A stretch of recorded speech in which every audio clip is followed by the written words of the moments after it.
Assalamualaikum warahmatullahi wabarakatuh. Salam sejahtera bagi kita semua. Om Swastiastu, Namo Buddhaya, salam kebajikan.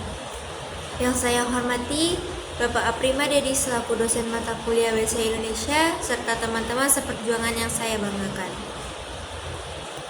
Puji syukur marilah kita panjatkan kehadirat Tuhan Yang Maha Esa, karena atas izinnya kita masih bisa menghirup udara kebebasan, berdiri di tanah yang merdeka, dan berbicara tanpa rasa takut.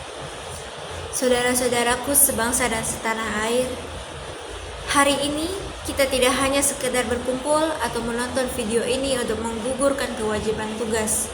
Kita hadir di sini untuk merenungkan kembali sebuah kata yang sering kita dengar, sering kita ucapkan, namun mungkin mulai pudar maknanya di hati kita. Kata itu adalah kata pahlawan.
Sejarah, Hari Pahlawan yang kita peringati setiap tanggal 10 November bukanlah sekedar perayaan seremonial. Secara definisi sejarah ini adalah momen peringatan pertempuran Surabaya tahun 1945, sebuah peristiwa di mana tentara Indonesia dan milisi pro kemerdekaan berperang melawan tentara Britania Raya dan Belanda. Namun, mari kita lihat faktanya. Mari kita bicara data, bukan hanya romansa sejarah.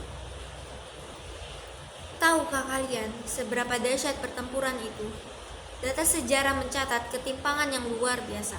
Di satu sisi, pasukan sekutu Inggris mendarat dengan persenjataan modern terbaik pasca Perang Dunia Kedua, didukung oleh 24 pasukan terlatih, tank Sherman, dan dukungan artileri udara.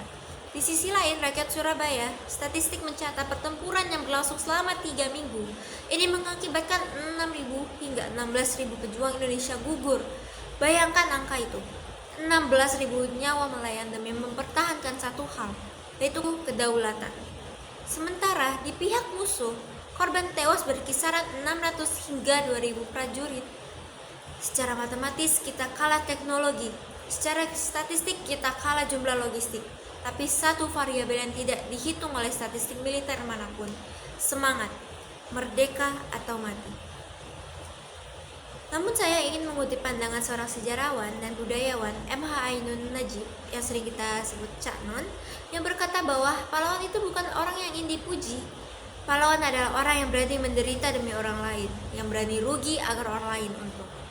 Definisi pakar dan tokoh ini membawa kita pada realitas siapa sebenarnya pahlawan itu, di mana masa lalu kita mengenal Bung Tomo yang suaranya lewat radio mampu membakar darah pemuda meski tanpa memegang senapan. Kita mengenal Cut Nyadin, wanita tangguh yang tak gentar di hutan Aceh. Namun, siapakah pahlawan hari ini? Pahlawan hari ini adalah Bapak Ibu guru honorer yang di pedalaman Papua yang menyeberangi sungai deras demi mengajar 5 orang murid. Pahlawan hari ini adalah tenaga medis yang berdiri di garda terdepan saat pandemi, mempertaruhkan nyawa demi pasien yang bahkan tidak mereka kenal. Mereka adalah contoh nyata bahwa pahlawan tidak selalu memegang keris ataupun runcing. Bayangkan bangsa Indonesia adalah sebuah gedung pencakar langit yang megah. Pahlawan masa lalu seperti Pangeran Diponegoro, Jenderal Sudirman, mereka adalah pondasi batuan yang tertanam jauh di dalam tanah. Mereka tidak terlihat. Kita tidak bisa melihat pondasi yang saat memandang gedung indah, Mereka rela terkubur dalam gelapnya tanah, menahan beban berat di atasnya agar gedung itu bisa berdiri tegak dan tidak roboh diterpa angin. Sementara kita, generasi muda hari ini adalah jendela, dinding, dan atapnya yang kita terlihat oleh dunia. Kita yang berkilau terkena matahari teknologi. Namun ingat, jendela yang indah akan pecah berkeping-keping jika pondasinya retak. Kita tidak bisa menjadi dinding yang kokoh jika kita melupakan pondasi tempat kita bertumpu.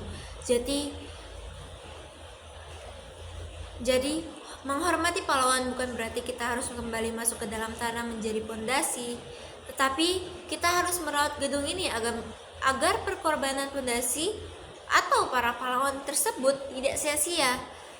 Oleh karena itu, saudara-saudaraku, kita butuh pahlawan yang tidak hanya berani mati, tapi berani hidup untuk menghidupi. Kita butuh pahlawan yang tidak mengangkat senjata, tapi mengangkat derajat kemanusiaan. Kita butuh pahlawan yang tidak berperang melawan penjajah asing, tapi berperang melawan kebodohan, kemalasan, dan perpecahan di antara kita sendiri. Kita butuh Anda, kita butuh saya, dan kita butuh semuanya. Jangan bertanya di mana pahlawan itu sekarang, lihatlah ke cermin, di sanalah potensi pahlawan itu berada. Sebagai penutup pidato ini, saya mengajak teman-teman semua, mari kita mengimplementasikan semangat 10 November, bukan dengan pertumpahan darah, melainkan dengan torehan prestasi. Jadilah pahlawan bagi diri sendiri dengan tidak menyerah pada kemalasan. Jadilah pahlawan bagi keluarga dengan berbakti, dan jadilah pahlawan bagi Indonesia dengan karya nyata. Terima kasih atas perhatiannya. Mohon maaf jika ada kata yang kurang berkenan. Saya tutup. Wassalamualaikum warahmatullahi wabarakatuh. Merdeka, merdeka, merdeka.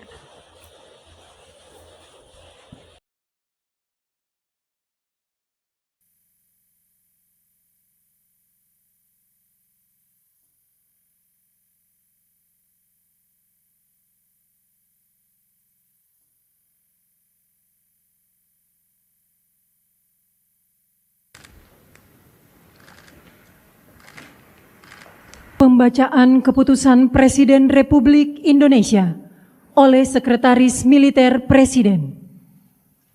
Keputusan Presiden Republik Indonesia nomor 116 TK tahun 2025 tentang penganugerahan gelar pahlawan nasional.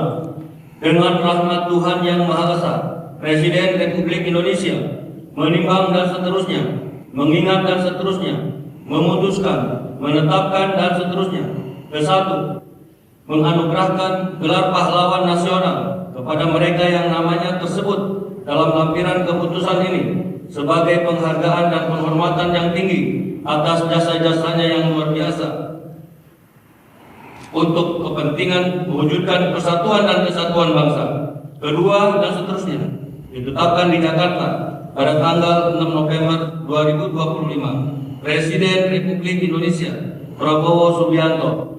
Lampiran Keputusan Presiden Republik Indonesia nomor 116 TK tahun 2025. Nomor urut 1, almarhum Kiai Haji Abdul Rahman Wahid, tokoh dari Provinsi Jawa Timur. 2, almarhum Jenderal Besar TNI Haji Muhammad Soeharto, tokoh dari Provinsi Jawa Tengah. 3, almarhumah Marsina, tokoh dari Provinsi Jawa Timur. 4, almarhum Profesor Dr. Muhtar Kusuma Atmaja, tokoh dari Provinsi Jawa Barat. 5, almarhumah Hajah Rahmah El Yunusia, tokoh dari Provinsi Sumatera Barat. 6, almarhum Jenderal TNI Purnawirawan Sarwo Edi Wibowo, tokoh dari Provinsi Jawa Tengah. 7, almarhum Sultan Muhammad Salahuddin, tokoh dari Provinsi Nusa Tenggara Barat. 8, almarhum Sayhona Muhammad Holil, tokoh dari Provinsi Jawa Timur. 9, almarhum Tuan Ronda Haim Saragih, tokoh dari Provinsi Sumatera Utara.